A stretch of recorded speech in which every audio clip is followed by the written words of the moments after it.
Hi everyone, I'd like to thank you all for joining us in this exciting panel on, a global tour of privacy and cybersecurity in the world we live in right now, which is COVID-19, or C19, as we've even abbreviated even further in New York. I don't know if Samarth was able to join, but we do have a fifth panelist, and he is dialing in from Dubai, so please bear with us. But in the interest of time, just want to introduce ourselves. My name is Trisha Sircar. I'm a partner in a law firm in New York. I focus on privacy, data, and cybersecurity. I just joined this firm in January. Prior to that, I was Assistant General Counsel and Senior Compliance Officer in Global Privacy and Cybersecurity at AIG for 8 years. And prior to that, I was a litigator. This is in my legal life.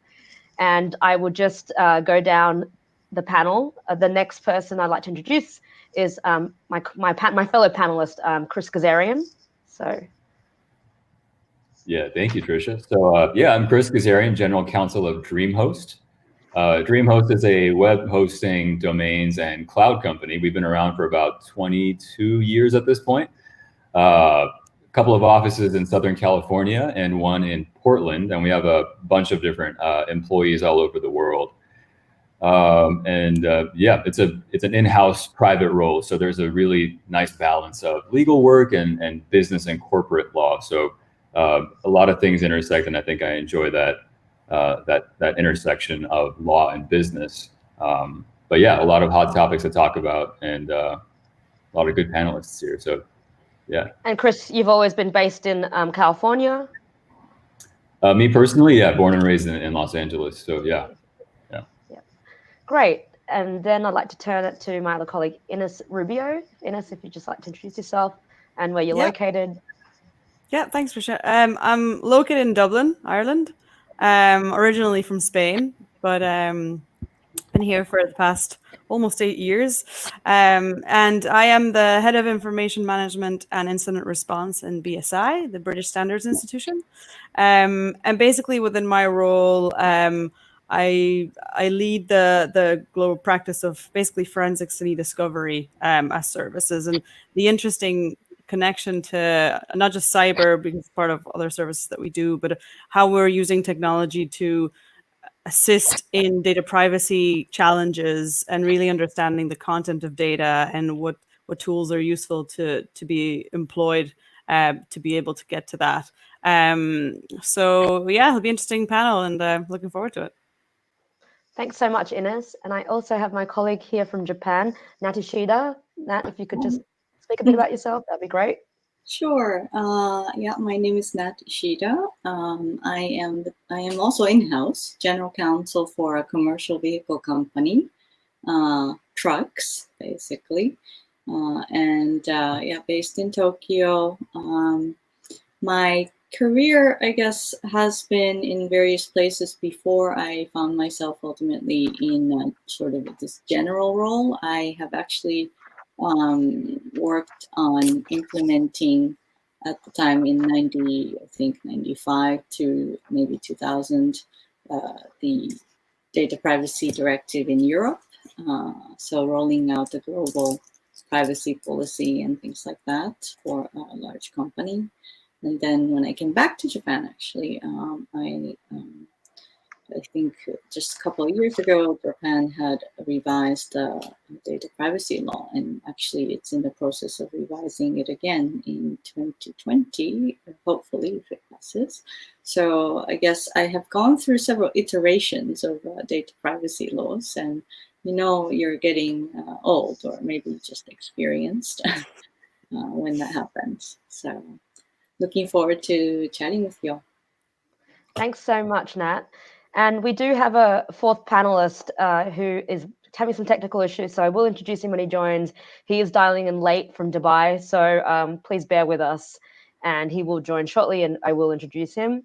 So just for interest of time and efficiency, just wanted to discuss the current world we live in, and a very important piece of our freedoms and rights as individuals in any country we live in is personal privacy in this virtual world that we live in. So the first topic that we'd like to discuss in this panel is the implications of personal privacy in the face of this pandemic. And with that, you know, with at least the near future being this way, I would like to pass it on to my panelist. So I'll start with Chris. If you could just give me a bit of your thoughts on the risks and the issues we face when we're balancing the expectations of personal privacy with remote work environments, which is pretty much our world right now, unless you're in healthcare or an essential worker who needs to be out of your home. Absolutely, yeah. So seeing that there's been this huge shift going from workplaces and then going fully remote, I think there's a lot of ambiguity and questions out there about, you know, what kind of systems are companies putting into place? What kind of procedures are employees now having to follow based on this fully remote environment? I mean, I think a lot of companies these days are remote friendly. So you've seen a lot of them have an easier time transitioning and letting workers and employees work from home. But then you also have the flip side of that, which is, you know, how chill are you as a workplace? Like if you're allowing your people to use laptops at home, are they using their own systems? Are they emailing files back and forth between personal accounts? You know, what's the exposure that you face? Because obviously when you go fully remote, you're losing a lot of that transparency that you have when people are in the office. And the flip side of that for employees is that how much more intrusive is the employer's side of things? I mean, you would think, you know, in general, if you go remote, there's probably less intrusion in your life from your employer. You're probably a little, you have more time, more freedom to do things as you please. But we've seen a lot of companies that actually implement very strict standards for working at home and being online and leaving cameras on. And there's a very interesting side of that. So is it now more or less from the employer? You know, you see this very interesting dynamic. And I think a lot of companies are trying to figure out what their comfort level is. Thanks, Chris. And Ines, I know you're in Europe and in Dublin, and obviously you have not the first privacy law, but one of the most important ones with GDPR, hitting its 2-year anniversary in about a month. So just in light of that, and knowing Europe is also, you know, hitting very high numbers, unfortunately, with infected persons, and this whole pandemic that you don't know when you're going to go back to the new normal. Can you give me your perspective regarding now with healthcare privacy and tracking apps and devices that employees are looking and governments are looking to use in Germany and other countries when transitioning back to work? Could you give me a little bit of your perspective, especially based in Europe, where with GDPR and other privacy laws? Yeah, no, absolutely. And it's been, I guess, since we were speaking about this panel and speaking with Jonathan about the actual topic we were going to discuss, on top of what I've seen in the news and what's kind of been, I suppose, fed to me in terms of information, I've done a bit of extra research, really trying to find out, you know, what's the deal with these apps? You know, like how do they really work, and are they really being explained to people? And I mean, the first thing as a person who's involved in privacy as part of my job, I'm the first one that's like, hold on a second, I'm not sure if I'm completely okay with this, because there's a bit of lack of transparency, and I think that's key at the moment. There's a lot of talk about there is a need to ensure that everyone in the population, or as many people as possible, get on board with these apps, that they're probably not going to be rolled out. You know, they have to be, it's something that's kind of taken on by the user, and they accept the terms and they install it on their phone. But in order to do that, and in order to get those people on board and make the app effective, you have to ensure that you have the population's trust. And I think at the moment, it's really, really hard to find that information to say, okay, well, how is it really going to work? Also, probably because there's an element of it still being under development. But, you know, an interesting kind of, I guess, I was having a conversation over a social media app with a friend of mine the other day. And all of a sudden, the next day on a social media app, we were both fed the same ad. But we were talking about our favorite sport, how we missed it because of COVID-19, we can't play, and we're fed the same ad. So like, it's really a bit of a struggle to really trust these apps with very, very sensitive information. Or is it going to be anonymized? How is it really going to work? Is the data going to be purged or deleted after a period of time or on a cycle basis? All that stuff is still pretty unclear. And I know that some countries have already conducted the DPIAs to really determine what are the risks, what's the purpose of the data processing, how is it really going to work. Some are really, really long. I think Australia, already did one, and it was so we just have to know a little more about what's really happening and how these apps are going to work to be able to get on board, and for it to be able to be explained in layman's terms ultimately. Sure. And I just go back to Chris quickly, and because we're both in the United States, and how we the Constitution forbids the government to invade privacy, of its citizens, but yet we have telehealth and all these other new solutions in this environment we live in, and just for employers to transition back, regarding employees to test and trace. What do you see as someone based in the US having very strict privacy laws with regards to personal privacy outside the workforce and healthcare privacy and HIPAA requirements? How do you see the incoming apps on healthcare tracking and monitoring employees? It's such an interesting dynamic, right? Because a lot of these apps are based on contact tracing, right? I'm sure you guys have all heard that on the news. Contact tracing at its core, the way manually it's done is that there are these public health investigators that go around and literally interview people one by one and trace who you've been with and who you've interacted with so that they can determine who else is being infected. So just to summarize what my colleague was saying perfectly is that a lot of these apps are now starting to take that information and try to make it an automatic and sort of digital contact tracing way via your proximity to other people in the public. So Trisha, going back to your question, I think we're at a very interesting stage in privacy because on one hand, how much personal data are you comfortable giving away if it means that you are potentially gaining some personal freedom, right? Like it's hard to think of it that way, but if you are willing to give up a little bit of personal information, these apps are promising that they will then take that information and then the end result will help you because it will then make you more comfortable in public, right? Like if you know that most people are using this application and you step out of your house and you come back without a notification in the near future, you think to yourself that you're probably safer because the app hasn't let you know that you came into contact with anyone that had COVID. So yeah, of course it's an invasion of privacy on a base level, but it's also, I mean, I think everything we do these days is already an invasion of privacy. So what is the extension of this already existing invasion of privacy that consumers, that people are willing to put up with? And yeah. I mean, it's so interesting to hear it. You see groups like the ACLU jumping in and limiting, saying that this is limiting people's civil liberties.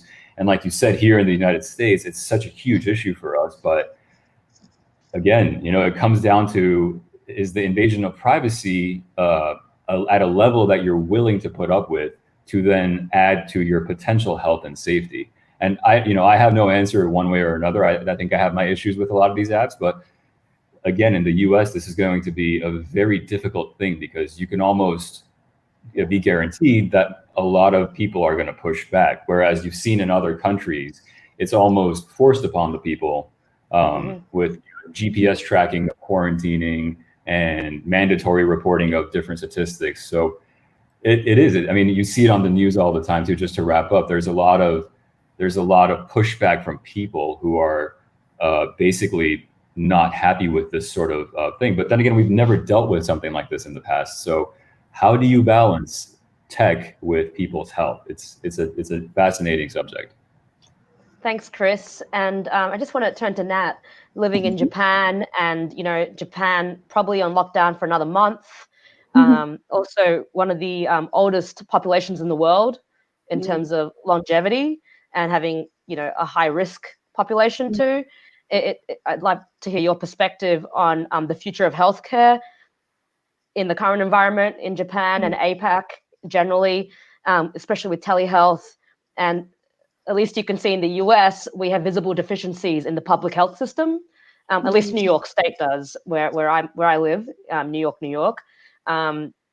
So just if you could just give your comments and your perspective, that would be great. Sure. Well, in terms of, I guess, the health care systems and, you know, the way that we are trying to get people medical support without leaving home, I think now they have introduced this virtual visits, right, to the physicians, and enabling people to get prescriptions refilled online and faxed. Actually, it's very interesting. Japan still uses fax quite a lot, but getting your prescriptions faxed to your nearby drugstore or something, and I think that actually has accelerated in the last few weeks, even, you know, because of this urgent need. But interestingly enough, until then, or until this COVID-19 situation, I think Japan has generally been a little less aggressive about using these tools. And maybe part of it is precisely because of the age. There's a lot of older people who are not used to, you know, going and using these tools, and just prefer to have face-to-face contact and things like that. So I think this whole current situation has forced Japan to really, companies, individuals, organizations, to really try and be creative about using these online and digital tools. So then the issue, maybe some of it becomes a little bit about the security element, because we were not necessarily prepared. And I think that is an area that will need to be developed further over time. And probably, you know, in the new normal after this COVID-19 situation, that will be a rapidly developing area. And then also in terms of balancing between privacy and social benefit. Actually, in Japanese law, the Act on the Protection of Personal Information in Japan, there is actually, it's stated at the beginning that part of the purpose of this law is to enable use of big data for the benefit of the society, in balance with personal privacy. So that's I think, yeah, it's kind of I thought that was really interesting that, you know, like, and it is very Japanese to try and, push the social, you know, agenda. But I kind of liked that idea, you know, of sort of protecting privacy and freedom, personal freedom, as Chris said, but also still trying to make advancement as a society by leveraging data that you can get from, you know, individual devices or from marketing data and things like that. So I think in Japan, this will really, I hope and I think, to accelerate the progress of these personal data use, as well as devices and digital means. Thanks so much, Nat. And we're going to come back to big data at the end. So we have more to go on that topic. But I do want to introduce our fourth panelist, Samarth. Hope you're okay and you got on safely and securely. Yes. I believe you're in Dubai still. That's right. Am I audible? You can hear me okay? Yeah, we can see you and hear you. So okay, great. We've already introduced everyone in the interest of time. So if you could just describe your background and where you're located now and where you're meant to be going, that would be great. Absolutely. So I'm an Indian qualified lawyer and also qualified in the state of New York. I was previously working in India for the last year, and I had actually moved to Dubai to look for work and start something new. But then, the pandemic has sort of delayed and thrown everything up in the air. But in terms of the work that I've done previously, I have done some work in data privacy and sort of e-commerce, and also I've also, had experiences of my own as an entrepreneur. So, I'd be happy to contribute to the conversation from both ends. Thanks so much, Samarth, and thanks again for dialing in so late from Dubai. With that, I might put you on the spot again. Sure. So, we just talked about the personal privacy challenges in the face of COVID-19 that we're all going to face currently and transitioning back. Now I just want to talk about what personal privacy means and privacy means to the ordinary person. So if coming from, India and Dubai, two very different regimes on privacy and data localization and other laws. Can you just describe what it's like in terms of virtual social activities? And from your perspective, using like apps like WhatsApp, Messenger, House Party.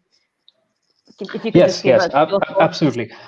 So there has been a transition, and it's been quite recent.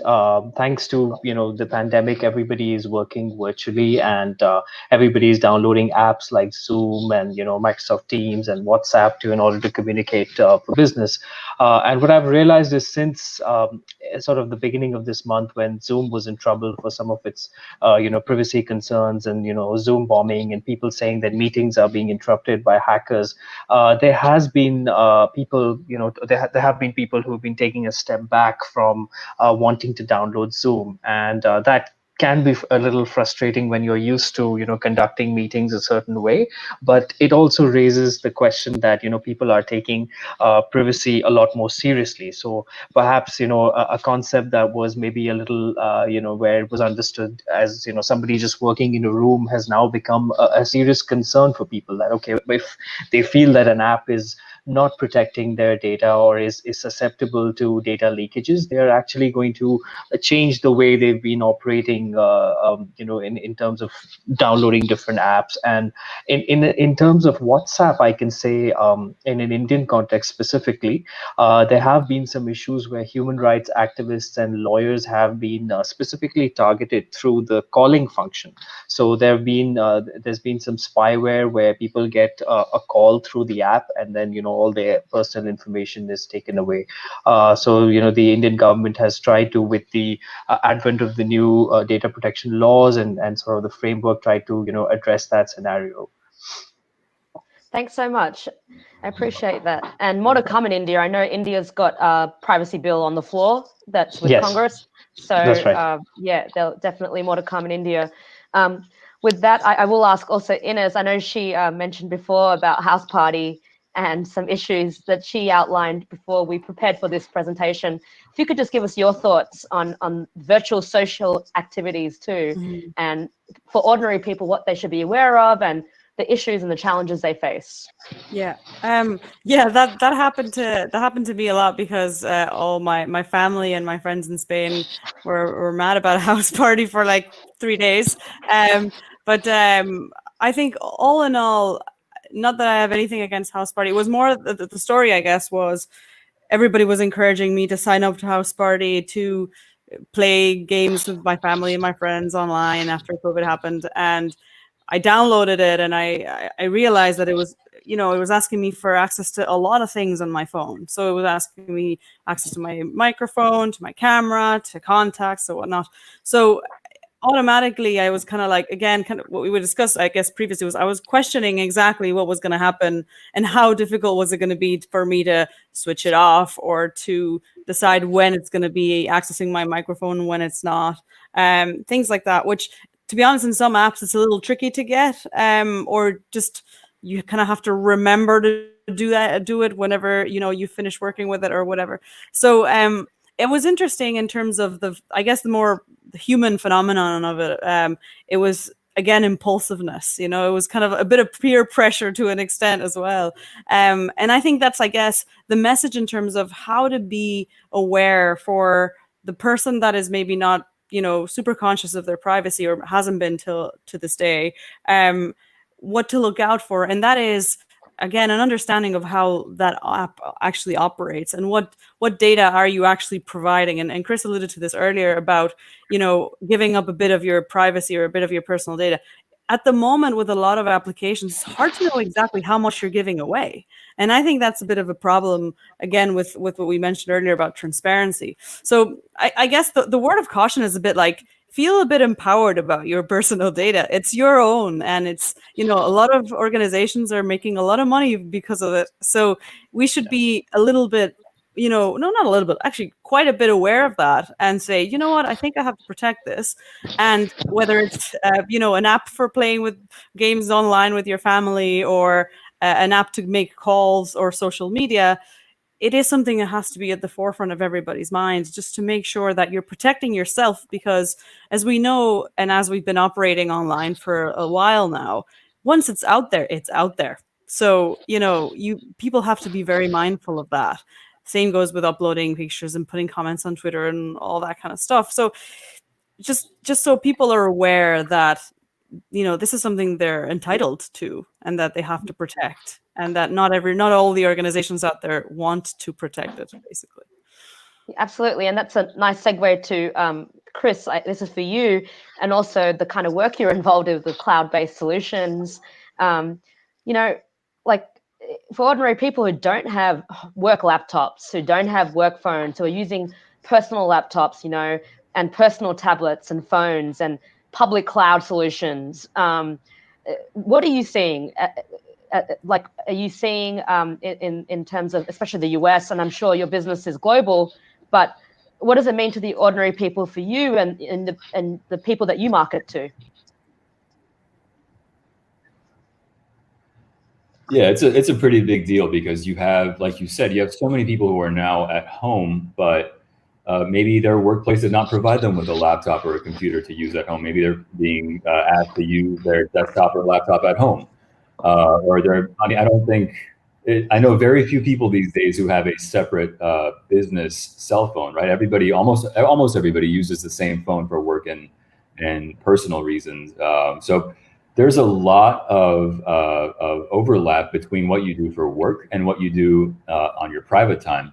And I think it goes both ways. I think on one hand, a lot of work situations will ask you, employers will ask you to install certain software on your computer that monitors files or creates audit trails of things that you do.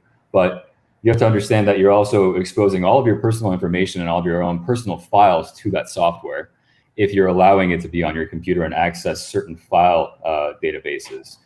But then you look at it on the other side, which is, well, the workplace is worried, the employer is worried, because how are you connecting to the internet? What type of data are you sharing back and forth? And where are you saving these files? There are huge, accounting firms across the street here that have insane protocols, right? To make sure they have audit trails and how people share information, and everything is so closed. But because of COVID, because of the fact that so many people were basically forced to quarantine and were sent home immediately, I've noticed that a lot of firms have let go of those protocols. So now you have Fortune 500 company files being stored on someone's desktop, who probably, without really thinking about it, saves it to their download folder and then goes off on their own business. So let's say if that computer gets hacked or stolen, or if anything happens, there's a lot of proprietary and confidential information that's not out there in the open. So it's very difficult. I think there's this whole balancing act that you have to do between what is good for the employer and what is good for the employee. And us on the employer side, we provide everybody with our own equipment. So everything is company provided, with pre-installed software, with VPNs, with a lot of different things that help us ensure. But at the end of the day, I think it also comes down to teaching your employees how to properly follow that protocol and just be careful about these things, because overall, most people don't think twice about installing an app or downloading data. It's an afterthought, and it's usually too late at that point. Thanks, Chris. Yeah, absolutely. Like, just from my client's perspective, what I'm seeing, a lot of my clients are private schools in New York, universities, and there are issues now with recordings, right? Recording students and having that in their handbook and giving them explicit notice, and then also celebrity children. Some private schools in New York have celebrities that go to school. They don't want their kids to be recorded. How to protect their privacy from that, and then universities now in the States are pretty much going to be remote through the end of the semester and probably the summer semester too, and taking exams. How do you monitor a proctor or a student taking an exam online? That's not open book. So there's all these challenges that we're facing, and it's going to be a whole new era, I believe. Definitely the United States, and I'm assuming based on my colleagues around the globe, they're experiencing the same thing. And especially in the US, where at least for a university, the college experience is very important. And now they're more going to a European or Australian model or Asian model where you commute from home and you live at home and the commute. So it's going to be a very different environment, collegiate sport, everything. But with that, I will just go into the next topic that we're discussing is current cybersecurity threats. And obviously, the whole world is seeing this current cybersecurity threats around the world just increase, and cyber criminals really taking advantage of, fake charities, fake vaccines, phishing attacks, fake healthcare emails. So I'm going to go to Samarth first. Can you describe what you're seeing with regards to current cybersecurity threats regarding phishing, malware? Anything else Absolutely. that you're seeing? Yes. So actually, during the time of COVID, there was a PM relief fund, a Prime Minister's relief fund. And literally on that same day, there were about, I think, some 3,000 websites that propped up, with similar names in order to try and, just sort of catch the sort of people that weren't being very careful. And also, India has also seen a lot of ransomware, which is, sort of very persuasive in terms of its content, and an email will come from the head of WHO, and people will, with a real sense of legitimacy, and that is really also a very big deal. And what in fact the number has been estimated to be almost 3.5 million attacks per day. So even something like a phishing email will come that will sort of lure you to click on something, and then the criminal will have access to all of your data. So everything from phishing to ransomware to this PM fund, I think the attacks have actually increased somewhat during this time of the pandemic. And thank you so much, Samarth. Ines, are you seeing anything from your perspective in-house, and also the nature of your business? And can you also just comment about good cyber hygiene while working from home during this extended pandemic? Yeah, absolutely. So yeah, exactly. I agree completely with what Samarth mentioned there. There's obviously been, as you said as well, an increase in the sale of fraudulent goods everywhere. New companies claiming they're selling PPE when there's a shortage, and people being just fraudulent behavior everywhere. And to be honest, it comes in with very, very similar avenues. The first one which is the one that causes, I think, most havoc really, is phishing attacks. Because from a phishing attack, a lot of things can come of that.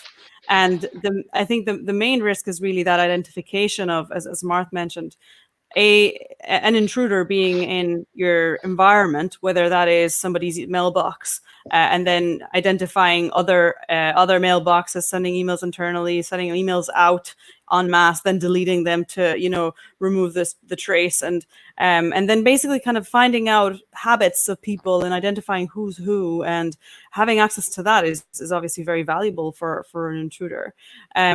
And also basically the spread of ransomware as a result of a phishing attack, because then you have these intruders that are sitting on your network for months and months and months, picking up information, exactly what people are doing, who does what, and what are the behaviors, and then spreading the malware as a result.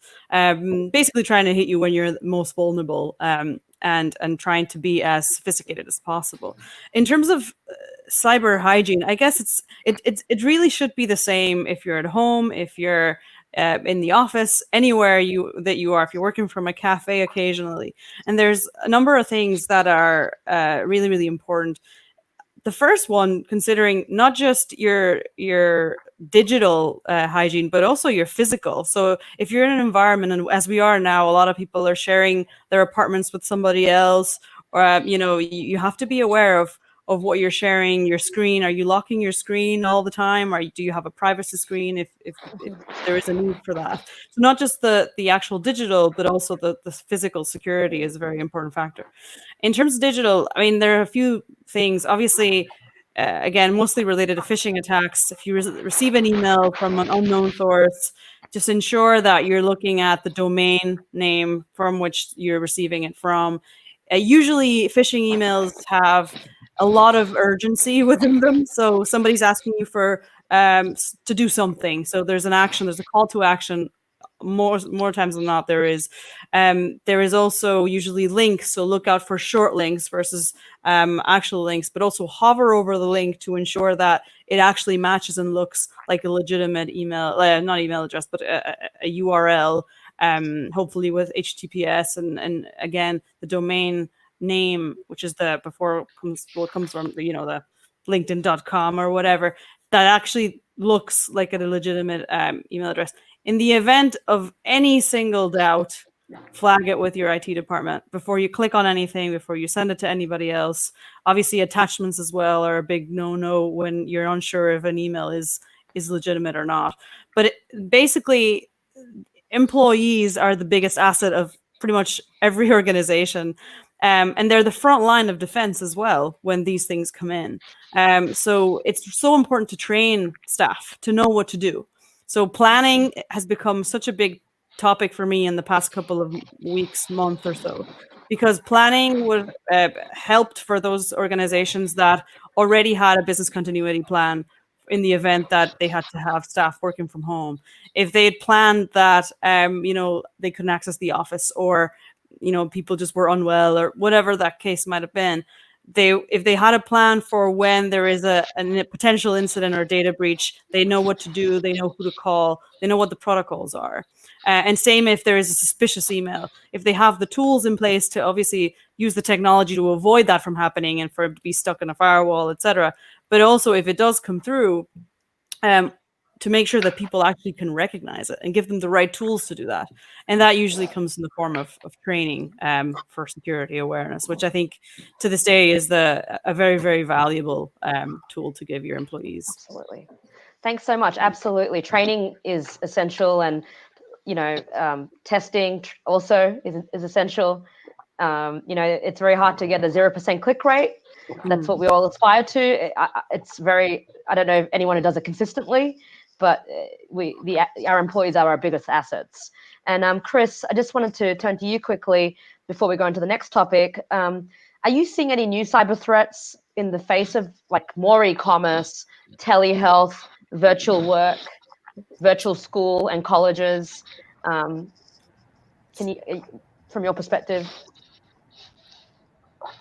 Sure. Yeah, I think it's a brand new category of available attacks, right? I think to everything that Ines was just saying, I think there's so much exposure out there, and there's this new element now of coronavirus-related issues, and then telehealth or other sort of virtual work-related or school-related issues. I mean, I think there are now, I don't know about you guys, but maybe my cell phone number fell into the wrong hands, but I'm waking up to 2 or 3 different texts every day related to COVID cures or things like that. And so it's like, click here, we found the cure.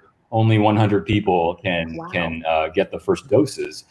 And if you think about it, if you send that to 100 people, chances are that 95 of them will immediately delete, right? 3 of them will think about it, but then delete. And then 2 of them will really think about it, and there's a chance that one person is going to click on that link. And this is how most scams work, right? You send it to a huge population, and a very small subset who actually end up following through then become the actual host for whoever wants to attack them. So yeah, I mean, I think coronavirus has made a huge wave of new attacks and new alerts, and I think the most vulnerable population is the layman at home who is sitting there and not thinking about this from a work or school perspective, but thinking from a personal health perspective. But then also from schools, from doctors. I mean, you have so many different phishing attempts that try to replicate who that person is. So if an average internet user gets an email from their doctor and the email header and everything looks very kosher, it looks like it's from your doctor, right? And it says like, click this link, I need a few more items of information to process your test. It's more relevant to your current situation, and there's a chance that you're going to click on that. So yeah, I think there's this new wave of cyber attacks that are showing themselves in there. To make Ines's point here ironclad, I think she made a fantastic point. We had an email internally at our company from our CEO about a week ago, and it was a very distressed sort of message, and it was saying that I went for COVID testing, I need help for my family.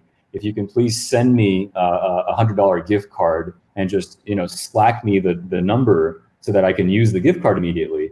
And the email header was from our CEO. So if you send that to a few thousand employees of a company, and one of them ends up caving and thinking like, oh my God, my CEO is in trouble, I should send this to him because he needs help because of COVID, then that's a successful attack. Yeah, absolutely. And just to wrap up, thanks, Chris and Samarth and Ines. Just to wrap up on this point, also, I think as we rely more on supply chains and e-commerce and fintech solutions, I can see a lot of those hackers that just do it for kicks, doing denial of service attacks and taking down supply chains, and advanced persistent threats increasing. So while yes, there's also those the new threats, I also see the current threat environment that's always been there also taking advantage of this to cause more havoc and chaos for no financial gain. So that's also quite something to be in New York State, for example, you could just see when everyone filed for unemployment, New York State was not, the website went down persistently for days. And so that was just because they didn't have capacity, but I could see a DDoS attack as being something also that could come as we become more and more reliant on supply chains. So with that, we've got about 5 to 10 minutes left. I want to talk and move to the use of big data. And I want to start with Nat, who, as again in Japan, she's seeing a lot of this happening right now. And if you could just let us all know your perspective on the importance of big data, but also the practical uses of big data. Yeah, sure. I guess maybe, for example, right now in this COVID-19 situation, one of the things that I see every day in the news is the report of, how many people have been out in certain parts of the city and how much less than, let's say, a month ago that is. And that is all based on data from, your mobile devices. It's something that you don't really think about, that somebody is actually tracking that and using that data now to sort of track progress of our, the stay home, for example, situation. So actually, location data is one thing that in my industry, the automobile industry, has been sort of a important and sometimes controversial type of data, because it could be considered personal data if you can identify who that is by the device ID, or then device ID being connected to your name and address, billing address or something. However, if you disconnect any personally identifying data, and then you have just location data, which you can use as a statistical analytical tool. So this is something that has been, one of the very sensitive areas in automobile industry, and from perspective of even theft prevention, or maybe follow up after theft to try and locate vehicles and things like that. So I think there's definitely a balance that needs to be taken into account of this, safety and security or convenience versus privacy. And it's I think it's very interesting, critical right now to really start thinking about how to use this type of data in the world and in the society.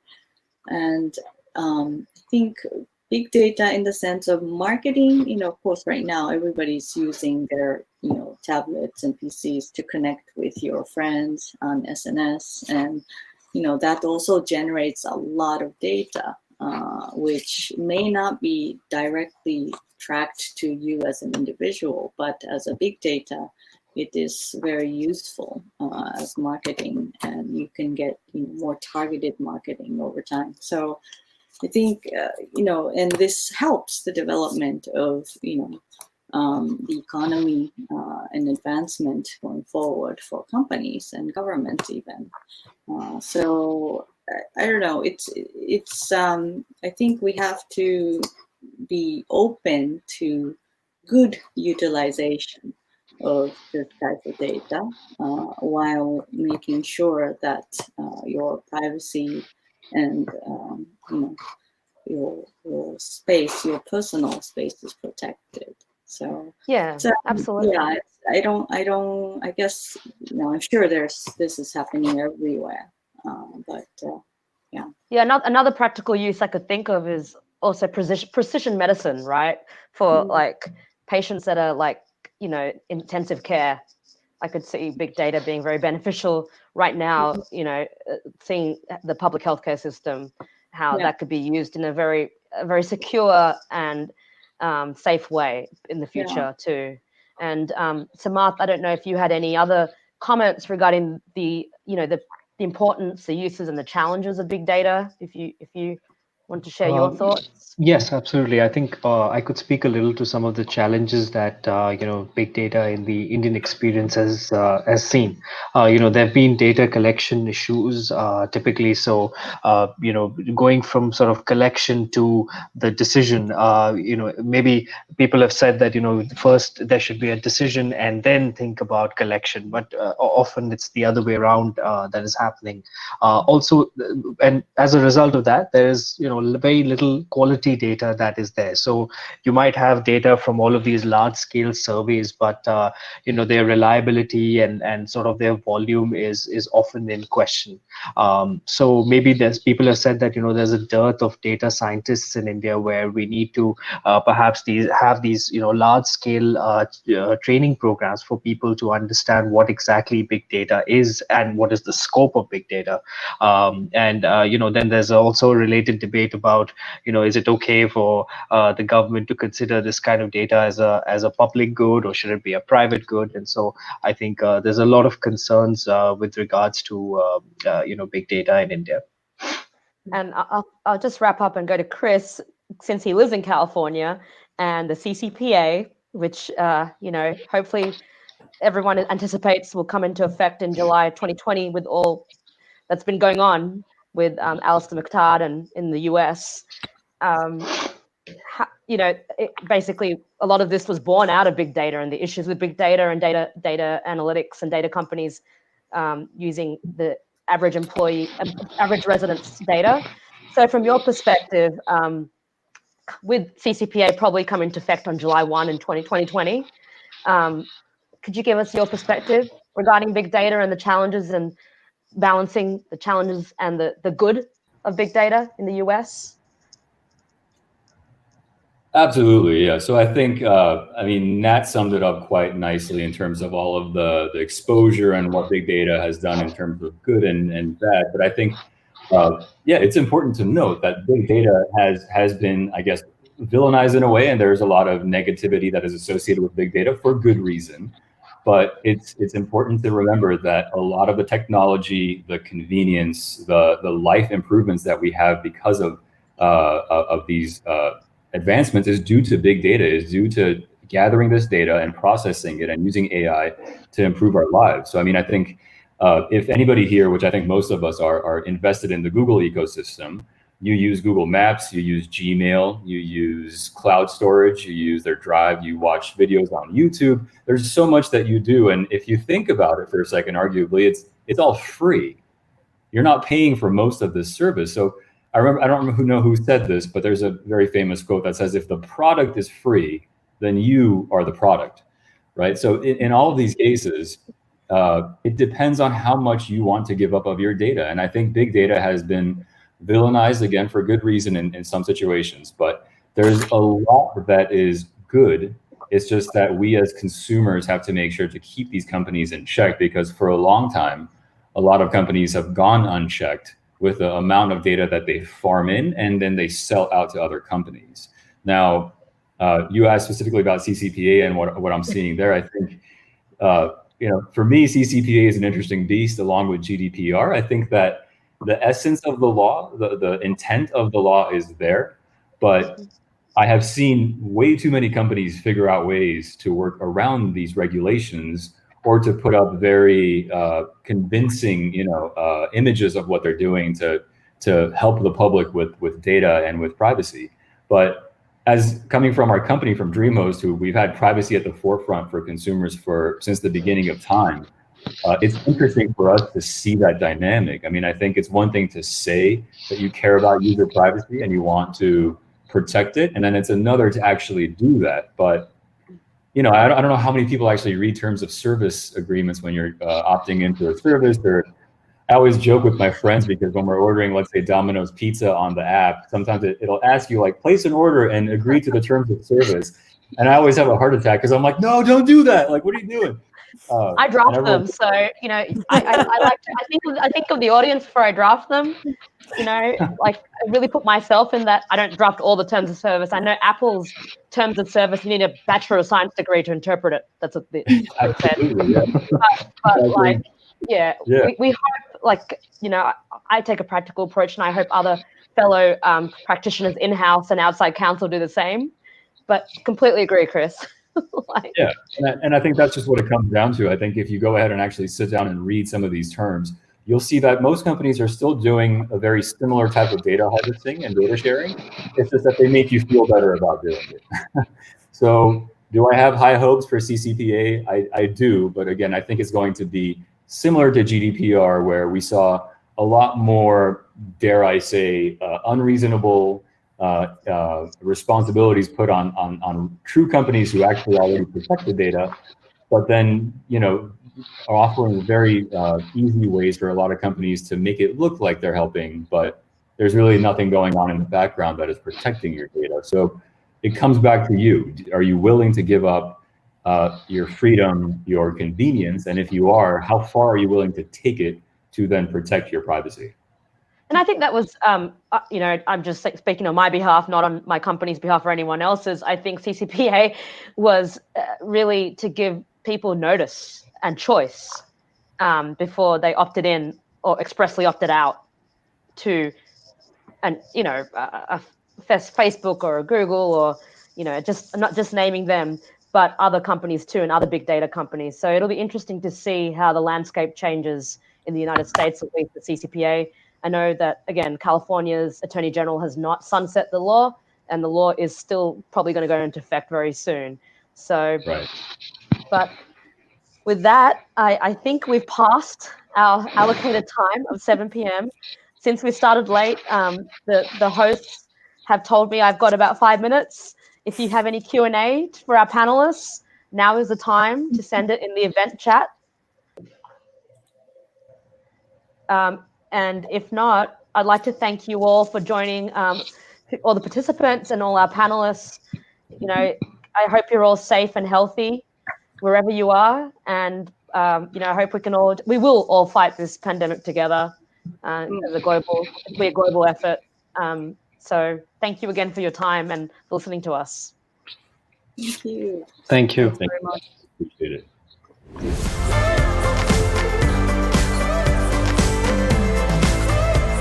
The future is now.